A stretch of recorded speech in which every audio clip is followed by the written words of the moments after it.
இயேசு கிறிஸ்துவின் இனிய நாமத்தில் வாழ்த்துக்கள். இந்த நாளிலும் அப்போஸ்தல நடபடிகள் 1வது அதிகாரம் 4வது வசனத்திலிருந்து கடைசி வரையிலும் தியானிக்கலாம். பிதாவின் வாக்குத்தத்தம் என்கிற தலைப்பின் கீழாக இந்த செய்தியை நாம் கற்றுக்கொள்ள முடியும். 4வது வசனம் 5ஆம் வசனங்களிலே, அன்றியும் அவர் அவர்களுடனே கூடி வந்திருக்கும் பொழுது அவர்களை நோக்கி, யோவான் ஜலத்தினாலே ஞானஸ்நானம் கொடுத்தான், நீங்கள் சில நாளுக்குள்ளே பரிசுத்த ஆவியினாலே ஞானஸ்நானம் பெறுவீர்கள். ஆகையால் நீங்கள் எருசலேமை விட்டு போகாமல் என்னிடத்தில் கேள்விப்பட்ட பிதாவின் வாக்குத்தத்தம் நிறைவேற காத்திருங்கள் என்று கட்டளையிட்டார். இந்த பூமியை விட்டு ஆண்டவர் பரலோகத்திற்கு அவர் செல்லுகிற அந்த நேரத்தில் கடைசியாக கொடுத்த கட்டளையாக பிதாவின் வாக்குத்தத்தத்தை நாம் பார்க்கிறோம். அவர் இந்த பூமியிலே ஊழியம் செய்த நாட்களிலும் தன்னுடைய சீஷர்களுக்கு அருமையாக கற்றுக் கொடுக்கிறார். லூக்கா 11வது அதிகாரம் 13வது வசனத்தில், பொல்லாதவர்களாகிய நீங்கள் உங்கள் பிள்ளைகளுக்கு நல்ல ஈவுகளை கொடுக்க அறிந்திருக்கும் பொழுது பரம பிதாவானவர் தம்மிடத்தில் வேண்டிக் கொள்ளுகிறவர்களுக்கு பரிசுத்த ஆவியை கொடுப்பது அதிக நிச்சயமல்லவா என்று சொல்லி ஆண்டவர் பேசுகிறார். லூக்கா 11:49, என் பிதா வாக்குத்தத்தம் பண்ணினதை இதோ நான் உங்களுக்குள் அனுப்புகிறேன், நீங்களோ உன்னதத்திலிருந்து வரும் பலனால் தரிப்பிக்கப்படும் வரைக்கும் எருசலேம் நகரத்தில் இருங்கள் என்று சொல்லுகிறதை பார்க்கிறோம். யோவான் 14வது அதிகாரம் 16வது வசனம், 17வது வசனம் மற்றும் 26வது வசனங்களிலே, நான் பிதாவை வேண்டிக் கொள்வேன், அப்பொழுது என்றென்றைக்கும் உங்களுடனே கூட இருக்கும்படிக்கு சத்திய ஆவியாகிய வேறொரு தேற்றரவாளனை அவர் உங்களுக்கு தந்தருள்வார். உலகம் அந்த சத்திய ஆவியானவரை காணாமலும் அறியாமலும் இருக்கிறபடியால் அவரை பெற்றுக்கொள்ள மாட்டாது. அவர் உங்களுடனே வாசம் பண்ணி உங்களுக்குள்ளே இருப்பதால் நீங்கள் அவரை அறிவீர்கள் என்று சொல்லியும் 26வது வசனத்தில், என் நாமத்தினாலே பிதா அனுப்பப் போகிற பரிசுத்த ஆவியாகிய தேற்றரவாளனே எல்லாவற்றையும் உங்களுக்கு போதித்து நான் உங்களுக்கு சொன்ன எல்லாவற்றையும் உங்களுக்கு நினைப்பூட்டுவார் என்று சொல்லி இயேசு கிறிஸ்து பிதாவின் வாக்குத்தத்தத்தை அவர் இங்கே பூமியிலே ஊழியம் செய்த நாட்களிலும் அதை அத்தனையாக முக்கியப்படுத்தி பேசுகிறதை பார்க்கிறோம். கிறிஸ்துவின் மேல் வைக்கிற விசுவாசமே மட்டுமன்றி வேறு எதாலும் இந்த ஆவியானவரை பெற்றுக்கொள்ள முடியாது என்றும் ஆண்டவராகிய இயேசு கிறிஸ்து போதித்ததை பார்க்கிறோம். மத்தேயு 3:11, எனக்கு பின் வருகிறவர் என்னிலும் வல்லவராயிருக்கிறார் என்று சொல்லி அங்கே யோவான் பிரசங்கிக்கும் பொழுது அந்த இயேசு கிறிஸ்து பரிசுத்த ஆவியினாலும் அக்னியினாலும் ஞான ஸ்நானம் கொடுப்பார் என்று அங்கே பேசுகிறதை பார்க்கிறோம். மார்க் 1:8, லூக்கா 3:16 இவைகளிலும் நாம் இந்த காரியங்களை யோவான் ஸ்நானன் சொன்னதை நாம் பார்க்க முடியும். அதனைத் தொடர்ந்து 1 கொரிந்தியர் 12வது அதிகாரம் 13வது வசனத்தில் பிதாவின் வாக்குத்தத்தம் பரிசுத்த ஆவியானவரால் நிரப்பப்படுதல், பரிசுத்த ஆவியானவரால் மூழ்கடிக்கப்படுதல் என்கிற காரியத்தை குறித்து ஞானஸ்நானம் பெறுதல் என்றெல்லாம் இயேசு கிறிஸ்து பேசுகிறாரே, யாருக்கெல்லாம் அவர் கொடுப்பார், எப்படிப்பட்டவர்கள் பெற்றுக்கொள்ளலாம் என்று சொல்லி கொரிந்து சபைக்கு பவுல் எழுதுகிறார். 1 கொரிந்தியர் 12:13, நாம் யூதராயினும் கிரேக்கராயினும் அடிமைகளாயினும் சுயாதீனராயினும் எல்லாரும் ஒரே ஆவியினாலே ஒரே சரீரத்திற்குள்ளாக ஞானஸ்நானம் பண்ணப்பட்டு எல்லாரும் ஒரே ஆவிக்குள்ளாகவே தாகம் தீர்க்கப்பட்டோம், ஒரே சரீரத்திற்குள்ளாக என்று சொன்னால் இயேசு கிறிஸ்துவினுடைய மரணத்திற்கு ஒப்பான மரணத்திற்குள்ளாகிற அந்த தண்ணீரில் மூழ்கி எடுக்கிற ஞான ஸ்நானத்தையும் ஒரே ஆவிக்குள்ளாக ஆவியானவரால் தாகமாக இருக்கிறவன் என்னிடத்தில் வரக்கடவன் என்று சொன்னாரே, ஜீவ தண்ணீரை தருவேன் என்று சொன்னாரே, அந்த ஆவியானவரை பெற்றுக்கொண்டு அந்த ஒரே ஆவியானவர் அவருக்குள்ளாக நாம் தாகம் தீர்க்கப்படுகிறோம். அதில் யாரெல்லாம் யூதர் இருக்கிறாங்க, கிரேக்கர் இருக்கிறாங்க, அடிமைகள் இருக்கிறாங்க, சுயாதீனர் இருக்கிறாங்க, இவங்க எல்லாரும் விசுவாசித்தா போதும் பரிசுத்த ஆவியானவரை பெற்றுக்கொள்ள முடியும். தன்னுடைய பாவங்களுக்காக மனம் வருந்தி சுவிசேஷத்தை ஏற்றுக்கொள்ளுகிறவர்கள் மேலே ஆண்டவர் தன்னுடைய ஆவியானவரை அனுப்பி அவர்களுக்கு உதவி செய்கிறார் என்று சொல்லி வேதம் நமக்கு கற்றுக் கொடுக்கிறது. ஆகவே நாம் யாராயிருந்தாலும் சரி, எப்படிப்பட்ட சூழ்நிலையில் இருந்தாலும் சரி, எப்படிப்பட்ட பின்புலத்தை உடையவர்களாக இருந்தாலும் சரி, நாம் மனம் வருந்தி இயேசு கிறிஸ்துவை சொந்த இரட்சகராக ஏற்றுக்கொண்டு வாழ்கிறதற்கு நாம் நம்மை அர்ப்பணிக்கும் பொழுது இந்த பிதாவின் வாக்கு தத்தத்தை நம்முடைய வாழ்க்கையிலே நாம் பெற்றுக்கொள்ள முடியும். பொல்லாதவர்களாகிய நீங்கள், அதாவது பெற்றோர்களே நீங்கள் உங்கள் பிள்ளைகள் அவர்கள் மீனை கேட்டால் பாம்பை கொடுப்பீங்களா, அப்பத்தை கேட்டால் கல்லை கொடுப்பீங்களா? அப்படி நீங்களே மீனை கேட்டால் மீனை தானே கொடுக்குறீங்க, வயிறு நிறையா சாப்பாடு போடணுன்னு தானே நினைக்கிறீங்க. நான் உங்களுடைய வாழ்க்கைக்கு இன்றியமையாத பரிசுத்த ஆவியானவரை பரமபிதாவாகிய நான் கொடுப்பது அதிக நிச்சயம் அல்லவா என்கிற காரியத்தை நாம் புரிந்து கொண்டு கேட்கும்படியாக நாம் அழைக்கப்பட்டிருக்கிறோம். இப்போது வசனம் 6 அவர்களுக்கு ஒரு காரியம், பரலோகத்துக்கு ஆண்டவர் எழுந்தருளி போகிறாரு, இக்காலத்திலா ராஜ்யத்தை இஸ்ரவேலுக்கு திரும்ப கொடுப்பீர் என்று கேட்டார்கள். அதாவது திரும்ப கொடுப்பீர்னா இந்த காலத்திலாம் நீங்கள் மீட்டு கொடுப்பீங்க அப்படின்னு சொல்லி அவர்கள் கேட்கிறார்கள்.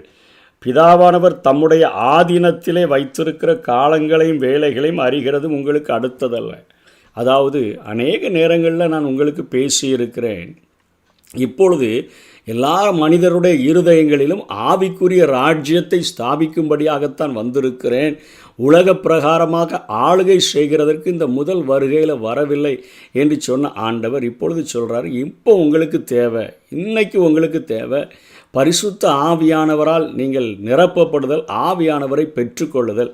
அவர் உள்ளே வந்துட்டார்னு சொன்னால் உங்களுக்கு நீங்கள் பிதாவினுடைய ஆதீனத்தில் வைத்திருக்கிற வேலைகளை அவர் உங்களுக்கு சொல்லி கொடுப்பார். அந்த வேலைகளை, அந்த நாளை, அந்த காரியங்களை குறித்து உங்களுக்கு பேசுவார். சபை உருவாக்கப்பட வேண்டும், ரகசிய வருகை நடத்தப்பட வேண்டும், உபத்திரவ காலங்கள் 7 ஆண்டுகள் இந்த பூமியில் நடக்க வேண்டும். அதற்கு பின்பு இஸ்ரவேலானது ஒரு மிகப்பெரிய ஒரு வல்லரசாக, ஒரு மேன்மை உள்ளதாக உலகத்தில் உயர்ந்திருக்கும் என்பதை ஆவியானவரே பழைய ஏற்பாட்டில் தீர்க்கதரிசிகளின் மூலமாய் சொன்ன சத்தியங்களை முழுமையாய் புரிந்து கொள்ளுகிறதற்கு வேதத்தின் கருகலான பகுதிகளை பரிசுத்த ஆவியானவரை பெற்றுக்கொண்டீங்கன்னா, பிதாவின் வாக்கு தத்தத்தை நீங்கள் பெற்றுக்கொண்டீங்கன்னா அவரே உங்களுக்கு எல்லாவற்றையும் கற்றுக் கொடுப்பார். இன்றைக்கு உங்களுக்கு தேவை ஆவியானவருடைய நிறைவு, ஆவியானவரை பெற்றுக்கொள்ளுதல் என்று சொல்லி இயேசு கிறிஸ்து பேசுகிறதை பார்க்கிறோம். வசனம் 8 சொல்கிறார், உங்களுக்கு இப்போ முக்கியம் என்னென்னா, பரிசுத்த ஆவி உங்களிடத்தில் வரும்பொழுது நீங்கள் பலனடைந்து எருசலேமிலும் யூதேயாவிலும் சமாரியாவிலும் பூமியின் கடைசி பரியந்தமும் எனக்கு சாட்சிகளாக இருப்பீர்கள். இதுதான் அப்போஸ்தல நடபடிகளினுடைய சாவி வசனம். இந்த ஆவியானவரை பெற்றுக்கொண்டவர்கள் சாதித்ததைத்தான் இந்த பகுதிகளிலே நாம் பார்க்கிறோம். எருசலேமில் சாட்சிகளாக அவர்கள் இருந்ததை அதிகாரம் 1-7 வரையிலும் பார்க்கிறோம். யூதேயா மற்றும் சமாரியாவில் சாட்சிகளாக இருந்ததை 8ஆம் அதிகாரத்திலிருந்து 12வது அதிகாரம் வரையிலும் பார்க்கிறோம். உலகின் பிற பகுதிகளில் அவர்கள் சாட்சிகளாக இருந்ததை 13வது அதிகாரத்திலிருந்து 28வது அதிகாரம் வரை பார்க்கிறோம். இந்த சாட்சியானது இன்னும் தொடர்ந்து நடந்து கொண்டிருக்கிறது. நம்முடைய வாழ்க்கையிலும் நாம் சாட்சிகளாக வாழ்ந்து கொண்டிருக்கிறதை நாம் புரிந்து கொள்ள முடியும்.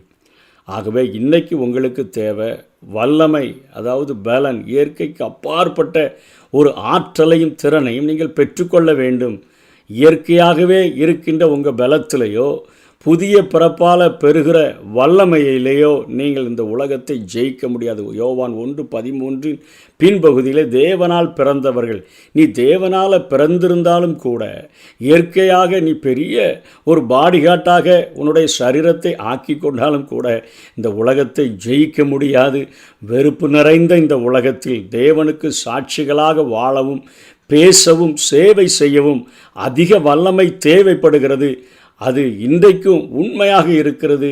அவர்களுக்கு தேவைப்பட்ட அந்த ஆவியானவருடைய பலன், ஆவியானவருடைய நிறைவானது இன்றைக்கு நம்மையும் நிரப்ப வேண்டும். இந்த உலகத்தை ஜெயிப்பதற்கு, வெறுப்பு நிறைந்த இந்த உலகத்தில் சாட்சிகளாக வாழவும் பேசவும் சேவை செய்யவும் இவைகள் நமக்கு மிகவும் தேவை உள்ளதாக இருக்கிறபடினால பிதாவின் வாக்குத்தத்தத்தை நாம் ஒவ்வொருவரும் பெற்று அனுபவிக்க வேண்டும் என்று சொல்லி இயேசு கிறிஸ்து விரும்புகிறதை பார்க்கிறோம். லூக்கா 24வது அதிகாரம் 47-48 அன்றியும் மனந்திரும்புதலும் பாவ மன்னிப்பும் எருசலேம் தொடங்கி சகல தேசத்தாருக்கும் அவருடைய நாமத்தினாலே பிரசங்கிக்கப்படவும் வேண்டியது. நீங்கள் இவைகளுக்கு சாட்சிகளாக இருக்கிறீர்கள். என்று சொல்லி இயேசு கிறிஸ்து பேசினதை பார்க்கிறோம். மனம் திரும்புதலும் பாவ மன்னிப்பும் எருசலேம் தொடங்கி சகல தேசத்தார்க்கும் உலகம் முழுவதிலும் இது பறந்து விரிந்து செல்ல வேண்டும். அதற்கு உங்களுக்கு தேவை பிதாவின் வாக்குத்தத்தம், பரிசுத்த ஆவியானவருடைய நிறைவு. ஒருவன் தன்னுடைய அனுபவத்தால் கண்டதும் கேட்டதும் அறிந்ததுமே சாட்சி. கண்ணால் கண்டு காதால் கேட்டு அதை அறிந்து கொண்டவன்தான் ஒரு சாட்சி பகர முடியும். இயேசுவின் வாழ்க்கை, மரணம், உயிர்த்தெழுதல் மற்றும் பரலோகத்துக்கு ஏறுதல் போன்ற எல்லாவற்றையும் தங்கள் சொந்த கண்களால் கண்ட உண்மையான அப்போஸ்தலர்கள் தான் இப்பொழுது சாட்சிகளாக ஏற்படுத்தப்படுகின்றனர்.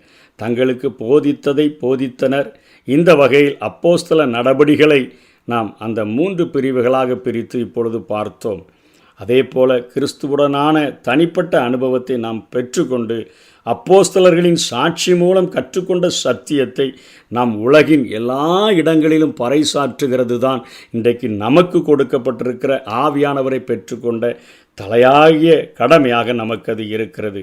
வசனம் 9 மேகம் அவரை எடுத்துக்கொண்டது, கண்களால் பார்க்க முடியாத ஆவிக்குரிய ராஜ்யம் அது. அந்த ராஜ்யத்திற்குள்ளாக இயேசு கிறிஸ்து கடந்து சென்றதை நாம் கடந்த செய்தியிலே அவர் பரமேறினதினால் கிடைக்கிற ஆசீர்வாதங்கள் என்று கற்றுக்கொண்டோம். அதனைத் தொடர்ந்து அவர்கள் அப்படியே பார்த்து கொண்டு நிற்கிறார்கள். அங்கே வெண்வஸ்திரம் தரித்த 2 தூதர்கள் அவர்களை பார்த்து சொல்கிறாங்க, நீங்கள் அப்படியே அண்ணாந்து பார்த்து கொண்டு இருப்பதென்ன? எப்படி எடுத்துக்கொள்ளப்பட்டாரோ அப்படியே திரும்பவும் வருவார். அவருக்கு கொஞ்சம் காலம் இருக்குது, இங்கே நின்று விடாதீர்கள் என்று சொல்லி அவர்களை அனுப்புகிறார்கள். ஒரு ஓய்வு நாள் பயண தூரம் என்பது 1 கிலோமீட்டர் தான். அவங்க ஓய்வு நாளில் பயணம் செல்கிறதற்கு அனுமதி அளிக்கப்பட்டிருந்தது. அதனால் 1 கிலோமீட்டர் பக்கத்தில் இருந்த ஒலிவமலைக்கு போன அவங்க இப்போ திரும்ப எருசலேமுக்கு வந்து மேல் வீட்டறையில் 11 சீஷர்களும் இயேசுவின் தாயும் அங்கே பெண்களும் அங்கே இயேசுவினுடைய சகோதரர்களும் கூட இப்பொழுது மேல் வீட்டறையில் ஏறிக்கொண்டார்கள். 500 பேருக்கு மேலே அவர் பரமேறி சென்றதை பார்த்தார்கள். ஆனால் பிதாவின் வாக்கு தத்தத்தை வாஞ்சித்தவர்கள் இந்த 120 பேர் மாத்திரமே. இவர்கள்தான் மேல் வீட்டறையிலே ஏறினார்கள். 15 18 வரையிலும் பார்க்கிறோம். பேதுரு எழுந்து நின்று அங்கே யூதாஸ் காரியத்தினுடைய கொடிய ஒரு மரணத்தை குறித்து சொல்லுகிறதை பார்க்கிறோம். அவன் தலைகீழாக விழுந்தான் என்று சொல்லுகிறான். வயிறு வெடித்து குடல்கள் சரிந்து போயிற்று என்று சொல்லுகிறான். ஒருவேளை அவன் தூக்கு போட்ட கயிறு அருந்தோ அல்லது மரக்கிளைகள் உடைந்தோ அவன் தரையில் விழுந்திருக்கலாம். அதனால் உண்டான விளைவின் நிமித்தமாக அவன் இப்படிப்பட்ட கொடூர மரணத்தை அவன் தலைகீழாக விழுந்தும் வயிறு வெடித்தும் குடல்கள் சரிந்தும் அவன் இறந்து போனான் என்கிற காரியத்தை சொல்லிட்டு அவனுக்கு கிடைத்த அந்த காசுனால் அவன் பெயர்லையே அக்கெல்தமா என்று இரத்த நிலம் என்கிற அர்த்தமுடைய ஒரு நிலத்தை, குயவனுடைய நிலத்தை அவர்கள் வாங்கி வைத்திருக்கிறார்கள். கல்லறைக்காக அதனை வாங்கி வைத்திருக்கிறார்கள் என்று சொல்லி இங்கே பேதுரு சொல்லிட்டு சங்கீதம் 69 25 109 8 இங்கே நினைவுபடுத்தி, வேறொருவன் அந்த வேலையை கண்காணிப்பை பெறணும், அவன் நாட்கள் கொஞ்சமாக கடவுது, அவன் உத்தியோகத்தை வேறொருவன் பெற கடவன்னு போட்டிருக்குது. அதனால் எங்களோடு கூட இருந்தவர்களில் ஒருவன் சாட்சியாக எங்களுக்கு ஏற்படுத்தப்பட வேண்டும் என்று சொல்லி யோசேப்பு மத்தியா என்கிற 2 பேரை அவர்கள் தெரிந்தெடுத்து அவர்கள் பேரில் சீட்டு போடுகிறார்கள். சீட்டு மத்தியாவின் பேருக்கு விழுந்தது என்று பார்க்கிறோம். இங்கே ஆவியானவருடைய காரியங்களை பெறுகிறதற்கு முன்பாக அவர்கள் சீட்டு போடுதல் சிக்கருக்கும் என்கிற சூழ்நிலையின் மத்தியிலே அங்கே போடுகிறார்கள். ஜெபித்திருக்க வேண்டும். இயேசு கிறிஸ்து ஜெபித்துத்தான் 12 சீஷர்களை தெரிந்தெடுத்தார். இவர்கள் யோசேப்பு மத்தியா என்கிற 2 பேரை நிறுத்தி தேவனை ஒரு கட்டுப்பாட்டுக்குள் கொண்டு வந்து அங்கே அவர்கள் பிரித்தெடுக்க நினைக்கிறார்கள். மத்தியாவினுடைய ஊழியம் என்ன என்பதை நாம் அப்போஸ்தல நடபடிகளிலே பார்க்க முடியலை. ஆனால் அந்த 11 பேரோடு கூட இணைந்து பயணித்த பவுல் அப்போஸ்தலனுடைய ஊழியத்தை அனனியாவினிடத்தில் இயேசு சொல்லுகிறான். அவன் நான் தெரிந்து கொண்ட பாத்திரமாக இருக்கிறான். அத்தனையாக அப்போஸ்தலர்களுக்கு ஈக்குவலாக அதிகமாக உலகம் முழுவதிலும் பயணித்து ஆண்டவருடைய ஊழியத்தை செய்த பவுலை குறித்து நாம் பார்க்கிறோம். ஆகவே இன்றைக்கு ஒரு வல்லமை நமக்கு தேவை. இயற்கைக்கு அப்பாற்பட்ட ஒரு வல்லமை. இந்த வெறுப்பு நிறைந்த உலகத்தில் ஆண்டவருக்கு சாட்சியாய் வாழ்கிறதற்கு ஒவ்வொரு நாளும் ஆவியானவர் தருகிற பலத்தினால் நிரப்பப்பட்டு, பலத்தினாலும் அல்ல பராக்கிரமத்தினாலும் அல்ல என்னுடைய ஆவியினாலே ஆகும் என்று சொன்னாரே, அந்த பிதாவின் வாக்குத்தத்தத்தை நாம் பெற்றுக்கொண்டு இந்த உலகத்தில் சாட்சிகளாய் வாழுவோம். கர்த்தர் தாமே நம்மை ஆசீர்வதிப்பாராக. ஆமேன்.